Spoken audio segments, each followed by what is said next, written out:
Mindful minutes में आप सभी का स्वागत है। आज हम एक बहुत ही कह सकते हैं हैरान करने वाली सच्चाई को समझने वाले हैं। देखिए, पैसे के मामले में जो सफलता है ना, वो इस बात पर कम निर्भर करती है कि हम कितना जानते हैं और इस बात पर कहीं ज्यादा कि हम बर्ताव कैसा करते हैं। तो चलिए मॉर्गन हाउसल की किताब के इसी खूबसूरत आइडिया को ना थोड़ा और गहराई से समझते हैं। असल में पैसे को संभालना कोई रॉकेट साइंस नहीं है। ये तो एक सॉफ्ट स्किल है, एक हुनर है, अपनी सोच, अपनी आदतों को समझने का। मतलब ये बड़ी बड़ी स्प्रेडशीट से कहीं ज्यादा हमारे अपने व्यवहार के बारे में है। और इस बात को समझने के लिए ना एक बहुत ही दिलचस्प कहानी सुनते हैं। ये कहानी है दो लोगों की, जिनकी जिंदगी एक दूसरे से बिल्कुल अलग थी। एक थे रोनाल्ड और दूसरे रिचर्ड। और जब हम उनके फाइनेंशियल अंजाम के बारे में जानेंगे ना, तो यकीन मानिए हम सब हैरान रह जाएंगे। तो देखिए, यहाँ एक बहुत ज़रूरी बात समझने की है। पैसे के साथ ना हम सबका रिश्ता बहुत पर्सनल होता है, बहुत ही निजी। इसीलिए अपने फाइनेंशियल बर्ताव को समझने के लिए सबसे पहले हमें खुद के साथ थोड़ी नरमी, थोड़ी सहानुभूति रखनी होगी। इसका मतलब पता है क्या है? इसका मतलब ये है कि कोई फाइनेंशियल फैसला जो एक इंसान को एकदम पागलपन लगे, वो ही फैसला किसी दूसरे के लिए पूरी तरह से सही हो सकता है। और ऐसा क्यों होता है?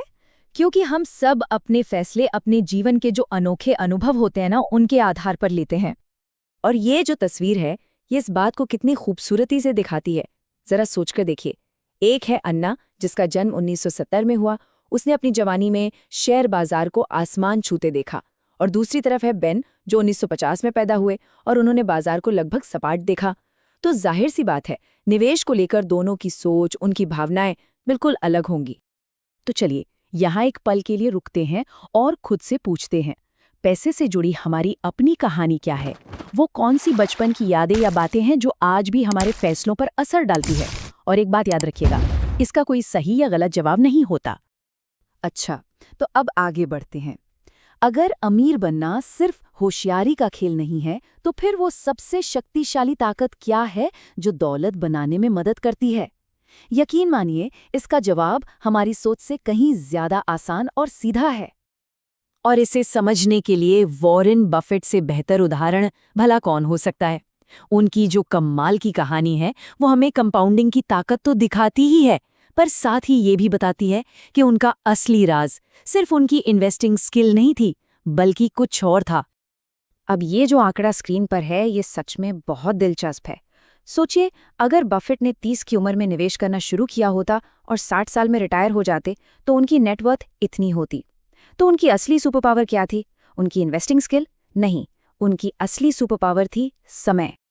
तो यहाँ सबसे बड़ा सबक ये है कि हमें सबसे ज्यादा रिटर्न के पीछे नहीं भागना है। इसके बजाय हमें लगातार ठीक-ठाक या अच्छे रिटर्न कमाने पर ध्यान देना है, जिसे हम लंबे समय तक दोहरा सकें। क्योंकि जब हम गेम में लंबे समय तक टिके रहते हैं, तभी तो कंपाउंडिंग का जादू अपना असली असर दिखाता है। ठीक है, अब एक ऐसे स्किल की बात करते हैं जिस पर लोग अक्सर ध्यान नहीं देते। देखिए, पैसा कमाना एक बात है, लेकिन उसे संभाल कर रखना या कहें कि अमीर बने रहना, ये एक बिल्कुल अलग और शायद उससे भी ज्यादा जरूरी कला है। यहाँ एक बहुत ही दिलचस्प पैराडॉक्स, एक विरोधाभास है। अक्सर जो हिम्मत और रिस्क लेने की सोच हमें पैसा कमाने में मदद करती है ना, वही सोच हमसे सब कुछ छीन भी सकती है। ये एक दो-धारी तलवार की तरह है। तो अमीर बने रहने का सबसे जरूरी हुनर क्या है? वो है सर्वाइवल, यानी बस टिके रहना। इसका मतलब है विनम्रता के साथ ये मानना कि बाजार में उतार चढ़ाव तो आएंगे ही, और उनके लिए पहले से तैयार रहना। हमारा लक्ष्य बस इतना होना चाहिए कि हम इस खेल में लंबे समय तक बने रहें। नसीम तालिब की ये बात इस पूरे सेक्शन के मैसेज को बहुत अच्छे से समझाती है कि हमारा पहला काम ये पक्का करना है कि हम गेम से बाहर ना हो जाएं, बस खेलना जारी रख सकें। और अब हम इस सफ़र के शायद सबसे ज़रूरी और सबसे सुकून देने वाले सबक पर आ गए हैं। ये सबक है इनफ, यानी बस इतना काफ़ी है को पहचानने के बारे में, और उस आज़ादी के बारे में जो इसे जानने से मिलती है। तो चलिए इनफ के इस आइडिया को एक बहुत ही खूबसूरत कहानी से समझते हैं। ये कहानी जुड़ी है दो मशहूर लेखकों, कर्ट वॉनेगुट और जोसेफ हेलर से। ये विजुअल दिखाता है कि कैसे सोशल कंपैरिजन यानी दूसरों से अपनी तुलना करना एक कभी ना खत्म होने वाली दौड़ है। हम चाहे कितना भी आगे बढ़ जाएं, हमेशा कोई ना कोई हमसे आगे दिखेगा ही। और ये थोड़ा और की चाहत हमें हमेशा असंतुष्ट और पीछे महसूस कराती है। तो ये बात एकदम साफ है, असली दौलत सिर्फ बैंक में रखे नंबर नहीं है। असली दौलत तो है उस दौड़ से बाहर निकलने की हिम्मत करना और ये समझना कि हमारे पास जो है वो काफी है। संतोष ही सबसे बड़ी संपत्ति है ना?